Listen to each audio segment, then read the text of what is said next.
안녕하세요. 옛이야기입니다. 오늘도 와주셔서 감사합니다. 옛이야기 채널은 사연 읽어주는 남녀 채널에서 지금은 삭제되어 들을 수 없는 21년도에 소개해드린 사연 중 베스트 사연만 뽑아 다시 읽어드리는 채널입니다. 구독과 좋아요 부탁드리며 오늘의 사연 바로 시작하겠습니다. 안녕하세요. 저는 올해 35살이 된 87년생 여자입니다. 큰 프로젝트를 마치고 휴가를 내고 집에서 쉬는 김에 사연을 보내게 되었어요. 지금은 광명시에 거주하고 있고 강남으로 회사를 다니고 있습니다. 출퇴근 시간에는 왕복 2시간 반 정도 되는 시간으로 통근을 하고 있지만 외근이 많은 남편이 종종 차로 회사까지 데려다주곤 합니다. 오늘은 집안일을 다 하고 조용한 집에 앉아 커피를 마시며 많은 생각이 들어 사연을 보내게 되었습니다. 저는 평범한 집에서 태어났어요. 부모님 두 분과 위로 오빠 한 명이 있습니다. 아빠는 사업을 하셨고 엄마는 가정주부로 저희를 돌보셨어요. 아빠가 사업을 한다고 하면 다들 굉장히 잘 사는 집안에서 사랑받고 자란 둘째 딸을 상상하지만 현실은 그렇지 않습니다. 저는 집안에서 천덕꾸러기 같은 존재로 오빠의 그늘에 가려 부모님의 사랑을 많이 받고 자라진 못했거든요. 그렇다고 제가 말썽을 부리거나 학교를 안 가고 반항을 하지는 않았어요. 옛날 분들이신 부모님은 그래도 첫째, 그래도 장남인 오빠를 저보다 더 아끼셨습니다. 아빠는 작은 사업체를 운영하며 자동차 부품을 대리점에 납품하는 작은 사업을 운영하셨어요. 사장님이라고 불렸지만 사실 직원 2명 월급을 주고 간신히 먹고 살 만큼만 돈을 벌어오는 샐러리맨이나 다름없었습니다.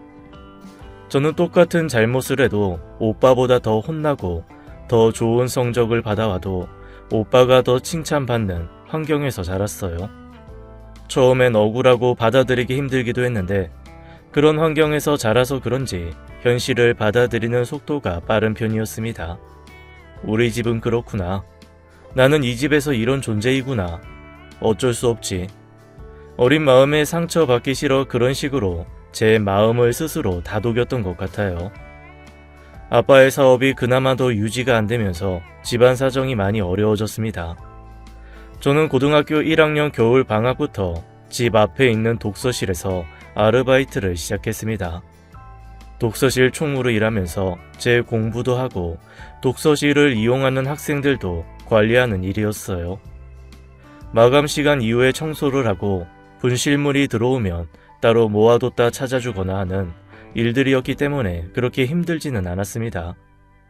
부모님에게 용돈을 달라고 말하기도 힘들었고 문제집을 사고 학원을 다니는데도 필요한 돈이 꽤 들었기 때문에 제 나름대로 머리를 굴렸습니다.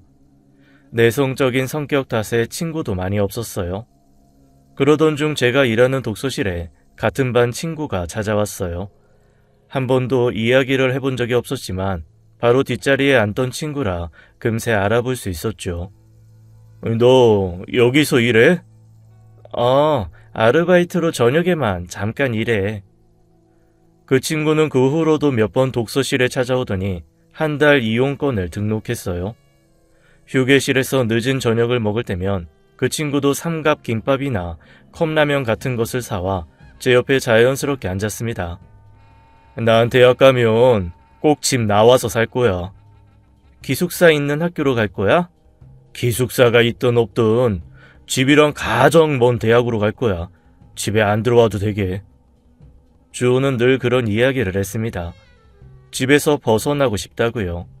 말은 안 했지만 저도 비슷한 감정을 느끼고 있었습니다.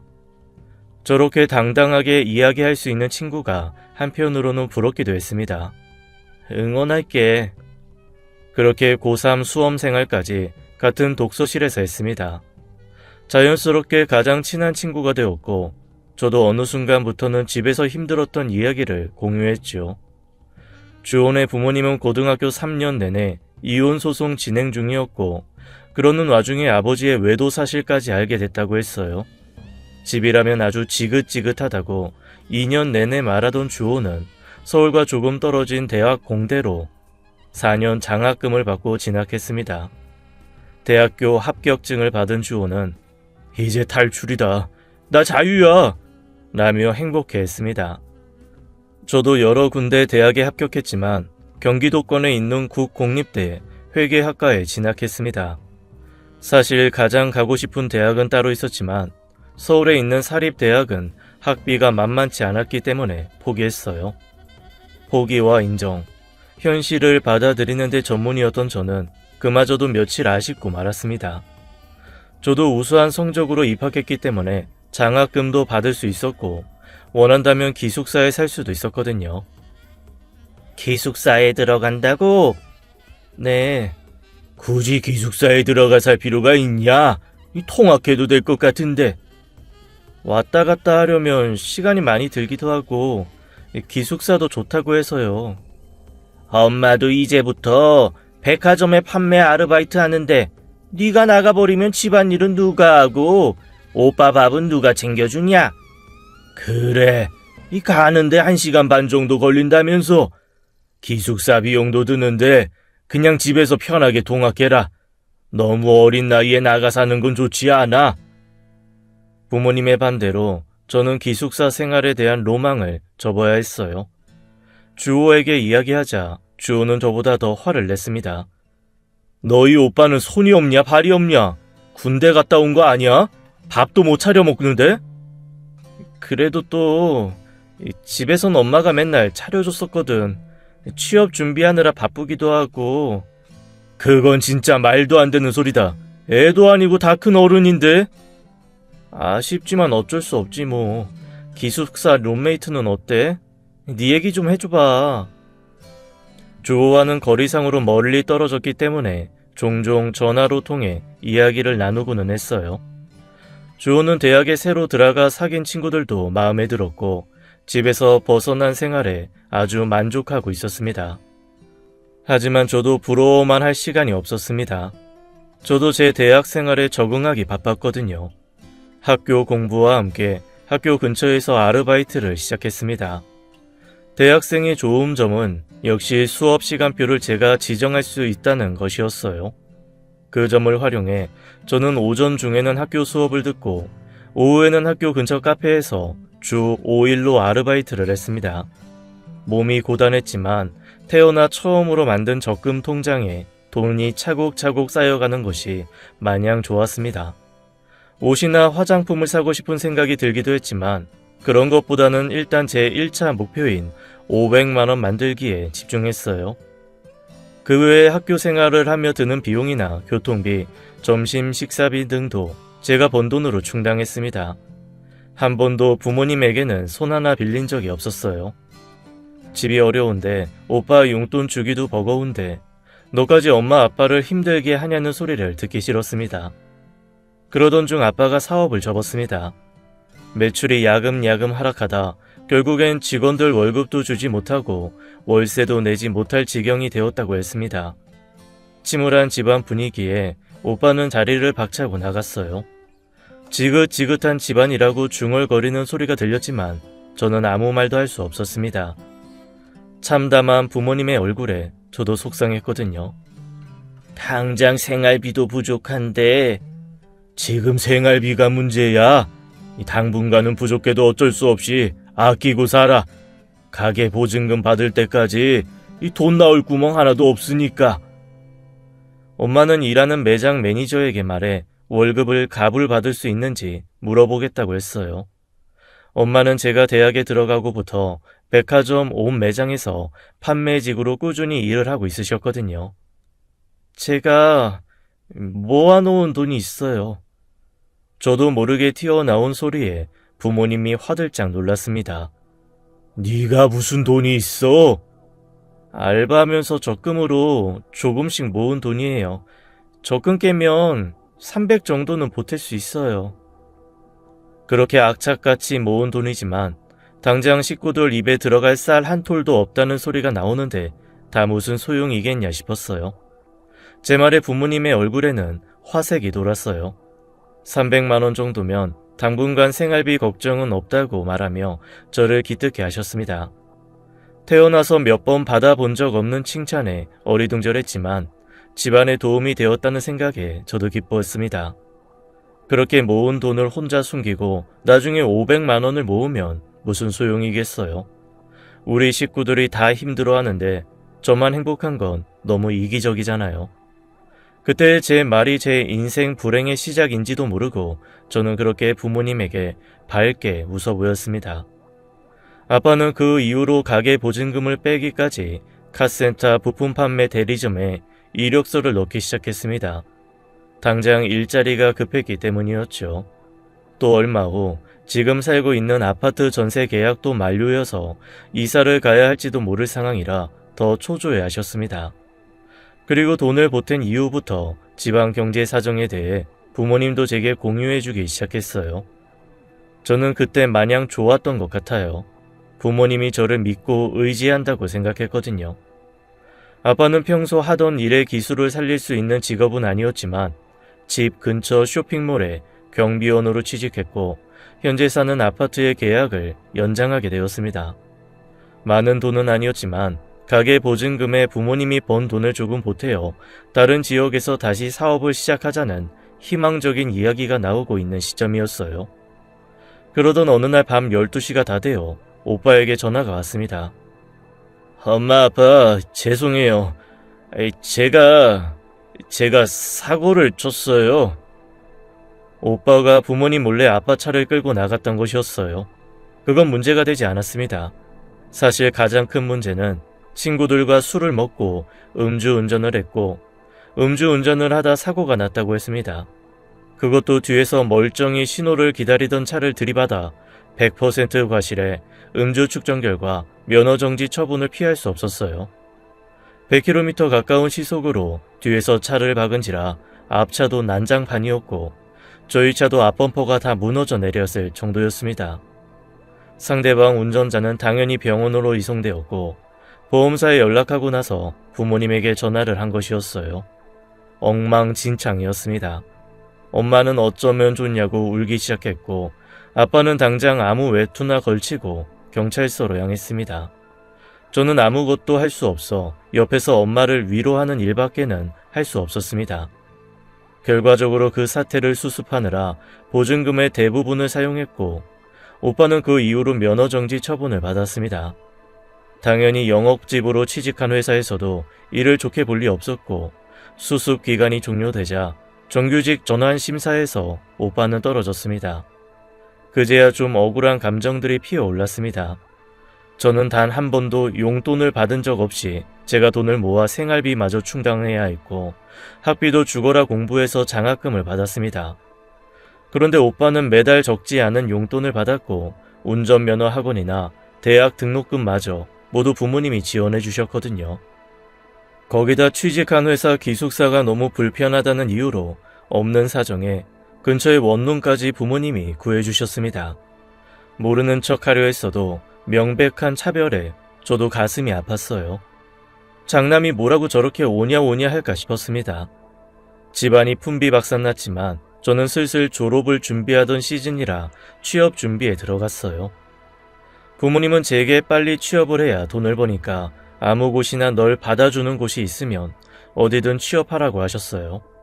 그때는 어려서 몰랐는데 이제와 생각하니 돈 나올 구멍이 아무리 생각해도 저밖에 없었나 봅니다. 저는 휴학 한 번 없이 23살에서 24살로 넘어가는 겨울방학 대기업 회계팀 계약직으로 취업을 했습니다. 월급은 사회 초년생치고 적지 않은 돈이었지만 제가 무엇을 하고 싶은지 진로에 대한 고민조차 해보지 못했어요. 그저 회계팀에서 전표 맞추고 영수증 처리하는 허드렛 일이라도 하며 돈을 받을 수 있다면 그저 감사해야 했습니다. 대기업이다 보니 파견 계약직이 많았고 자연스럽게 정규직들에 비해 차별도 심했고 함께 어울릴 수 없었어요.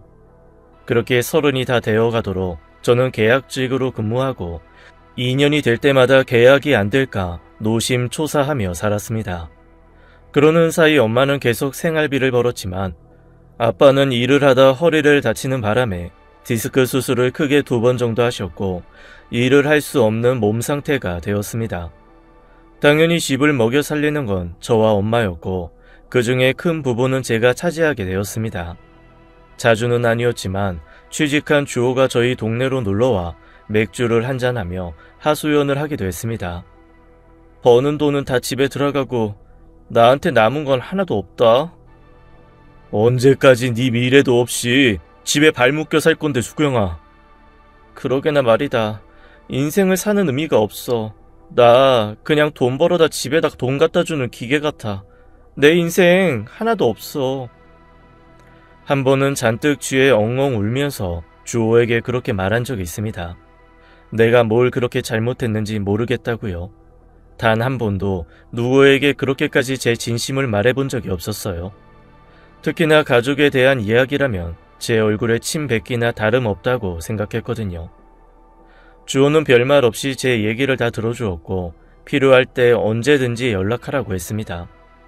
그런 주호의 마음이 고마워 저는 차를 샀다는 주호에게 방향제나 핸드폰 번호 표시판 같은 작은 선물들로 마음을 표현했습니다.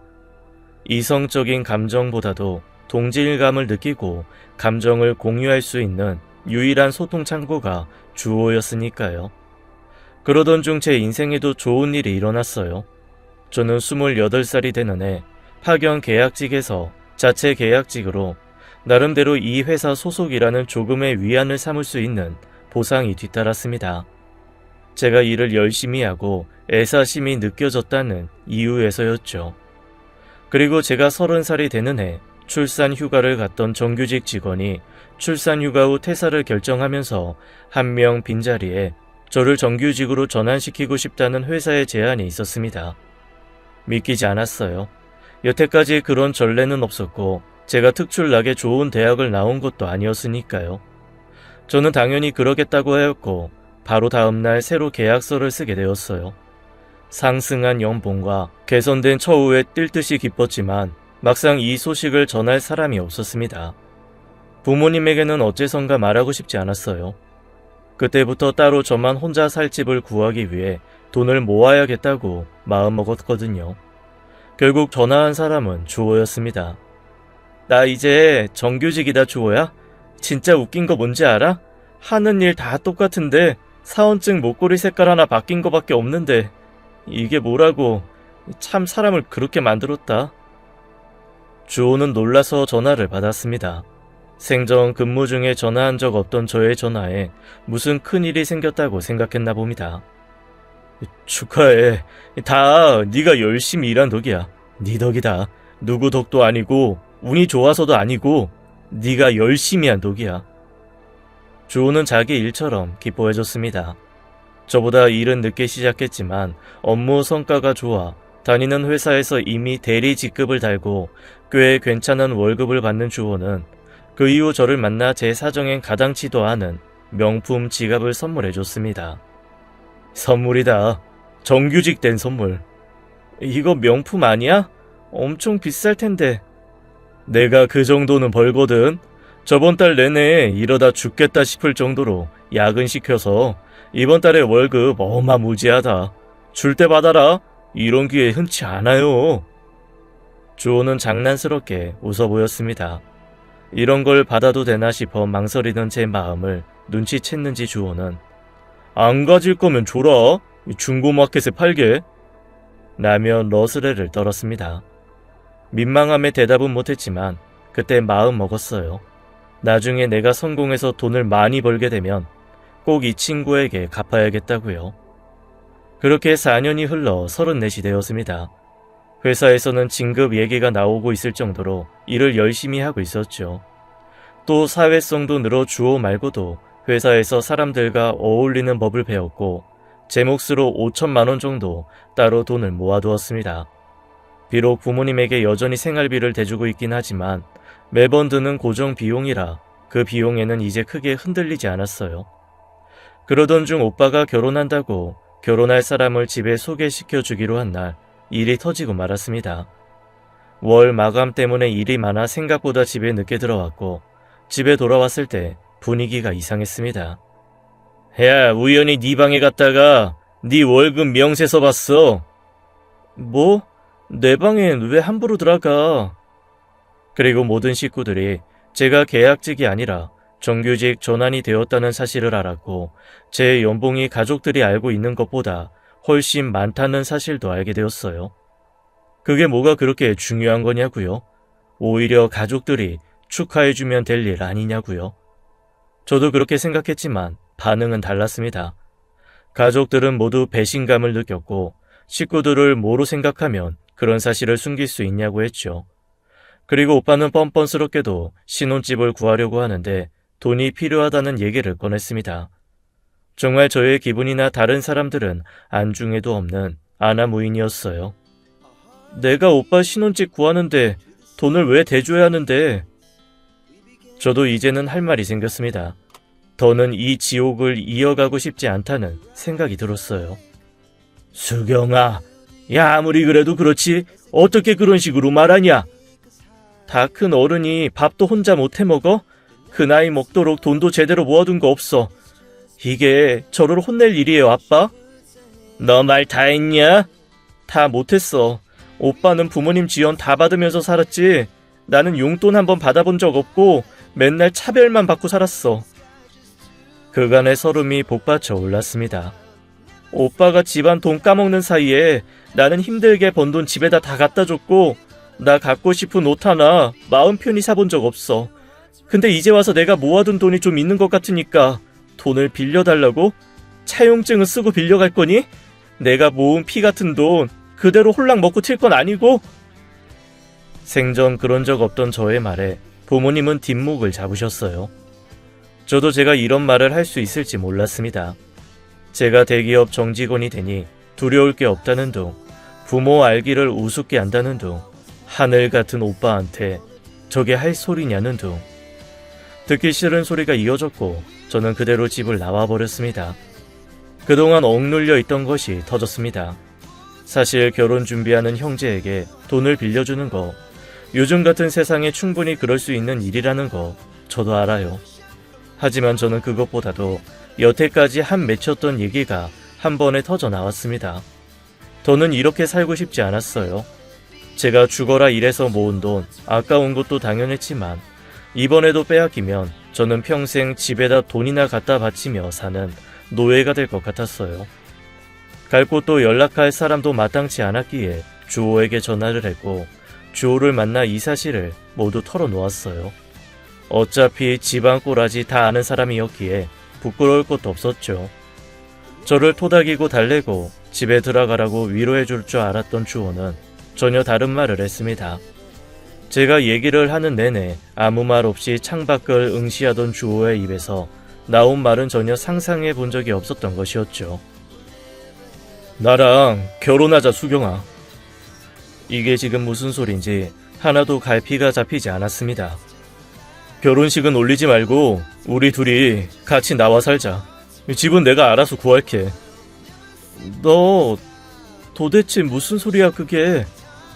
너랑 나랑 결혼해서 살면 더 이상 네가 번 돈에 대해 집에서 이래라 저래라 못할 거야. 우리는 부부고 같이 가정을 꾸려나가니까 친정이든 시댁이든 함께 의논하고 결정한다고 말씀드려. 집에서 도망 나와, 수경아. 주호야, 사랑하는 사람들이 만나서 결혼해야 하는 거 나도 알아. 우리는 연인이 아니지만 누구보다 친하고 서로를 잘 아는 친구잖아. 나도 부모님 끔찍하게 싸우면서 살고 서로 증오하면서 헤어지고 자식 앞에서 할 소리 못할 소리 구분 못하고 소리 지르는 거 보면서 자랐어. 그래서 절대 결혼 같은 거 안 할 거라고 다짐했고 깊게 연애해본 적도 없어. 대학생 되고 집 나와서 명절에도 한 번을 집을 안 갔어. 부모님 연락 와도 다 무시했어. 나 그렇게 살기 싫었으니까. 근데 수경아, 나 네가 도망 나왔으면 좋겠어. 내 핑계로라도 너희 집에서 도망 나와서 자유롭게 네 생각만 하면서 살았으면 좋겠어. 아무리 생각해도 내가 너한테 해줄 수 있는 최선의 방법은 이거인 것 같아. 주호의 진심 어린 말에 더는 아무 말도 하지 못했습니다. 이유는 모르겠지만 저도 울고 있었고 주호도 눈물이 그렁그렁 맺혀 있었어요. 왜 우리는 남보다 못한 가족 사이에서 누구한테 말도 못하고 가족한테 그렇게 상처를 받고 살아야만 했는지 억울하기도 했습니다. 그러면서도 서로를 이해하고 진심으로 생각해주는 사람이 있다는 점에 감사하기도 했어요. 저는 생각을 해보겠다고 하고 집으로 돌아왔습니다. 그리고 그 다음 날도 멍한 상태로 출근해 계속 생각하고 또 생각했습니다. 사실 저도 결혼은 포기하고 있었거든요. 집이 다시 일어서는 꼴을 볼 때까지 어차피 집에 발 묶여 있을 거라는 사실을 저도 모르게 인지하고 받아들이고 있었어요. 제 신세가 불쌍하고 안쓰러우니 더 이상 그 부분은 깊게 고민하지 않았을 뿐이랍니다. 그날 점심시간에 오빠에게 전화가 왔어요. 정말로 돈이 필요하다고 꼭 갚을 테니 이번만큼은 자기를 믿어달라고요. 정말로 결혼하고 싶은 여자가 있는데 부모님은 도움을 주지 못한다고 말입니다. 어쩜 이렇게 뻔뻔하고 철이 안 드는가 하는 처참한 마음에 한숨이 푹 나왔습니다. 뒤이어 온 엄마의 문자도 오빠와 다를 바 없었습니다. 네가 오해하고 있는 게 많다고 자신들은 오빠와 저를 한 번도 차별한 적이 없다고 했습니다. 자식을 다 똑같이 사랑했다고요. 거짓말이라고 생각했습니다. 이제는 제 감정마저 인정해주지 않는 가족들에게 섭섭함보다는 원망이나 미움이 컸습니다. 그리고 바로 그날 주호에게 전화해 그렇게 하겠다고 했습니다. 내가 가진 돈 5천만 원밖에 없어. 24부터 34까지 10년을 회사 생활했는데 모은 게 이거밖에 없어. 그렇지만 앞으로도 열심히 모을 예정이야. 결혼하고 집 구할 때 내가 모은 돈도 전셋집 구하는데 같이 쓰겠다는 조건으로 네 제안 받아들일게. 하여튼 최수경, 무슨 조건이 그러냐? 내가 너 돈 안 보탠다고 구박할까봐 그래? 당장 내가 살고 있는 아파트 계약도 많이 남아있어서 일단은 이리로 들어와서 같이 살고 나중에 구할 때 도움 받을게.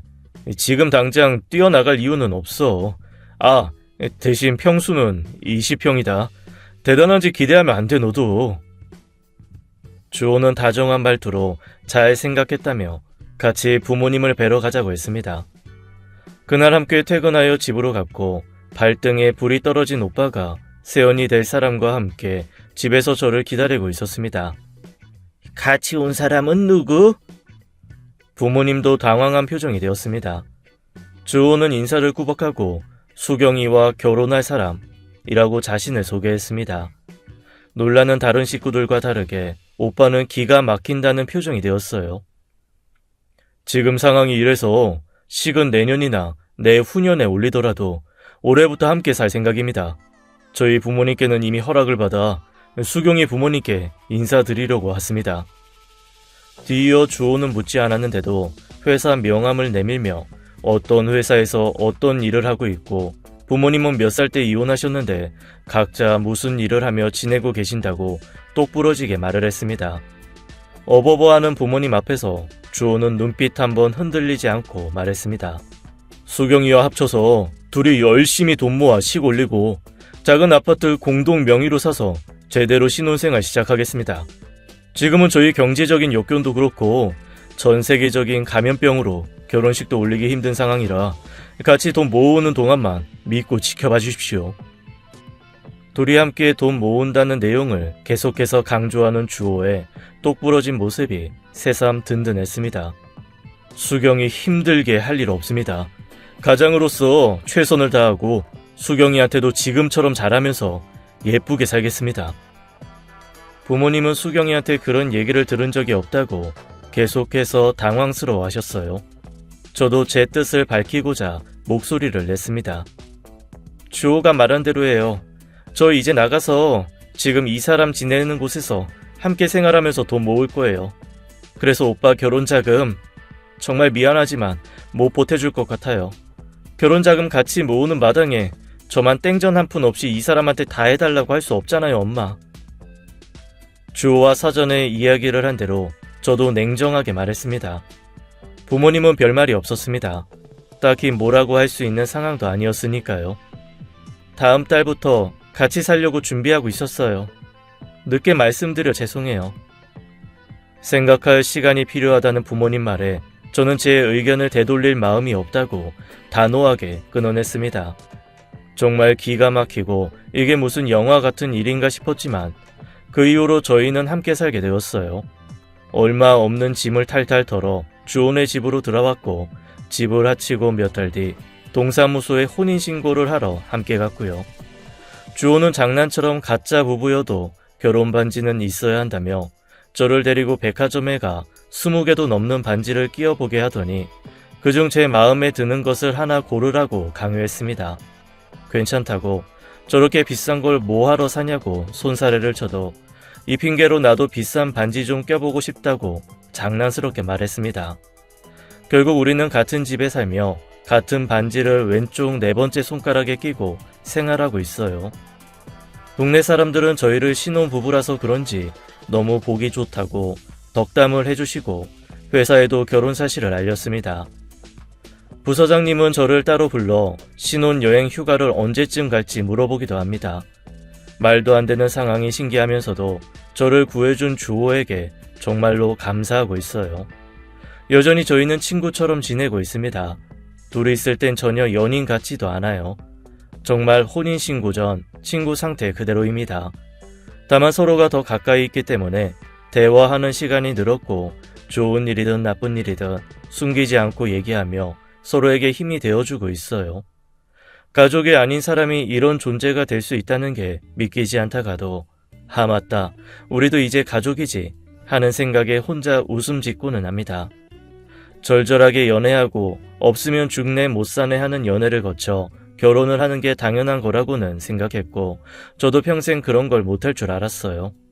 비록 우리가 연인은 아니었지만 누구보다 서로를 위하고 이해하는 우정을 기반으로 한 관계도 넓고 크게 보면 사랑이 아닐까 생각합니다. 주호가 기꺼이 저에게 그런 사람이 되어준 것에 대해서는 앞으로 제가 살아가며 갚아나갈 생각입니다. 퇴근길에 뭐 사갈까? 쉬는 날인데 밥하지 말고 사다 먹자. 가면서 사갈 테니까 먹고 싶은 거 있으면 문자 남겨. 오후 5시가 되어가길래 슬슬 저녁 준비를 하려는데 주호에게 이런 문자가 옵니다. 본인보다 저를 생각해주고 저를 귀하게 여겨주는 이런 사람입니다. 비록 가족들에게 받은 상처는 깊고 길었지만 지금 제 곁에 있는 남편과 함께라면 빠른 시일 내에 상처도 치유할 수 있지 않을까 생각합니다. 감사한 마음으로 서로 위하며 살아가겠습니다. 긴 사연 읽어주셔서 정말 감사합니다. 모두들 건강하시고 편안하시길 빌겠습니다. 지금까지 옛이야기였습니다. 끝까지 함께 해주신 여러분 감사드리며 저희는 다음 사연으로 돌아올게요. 감사합니다.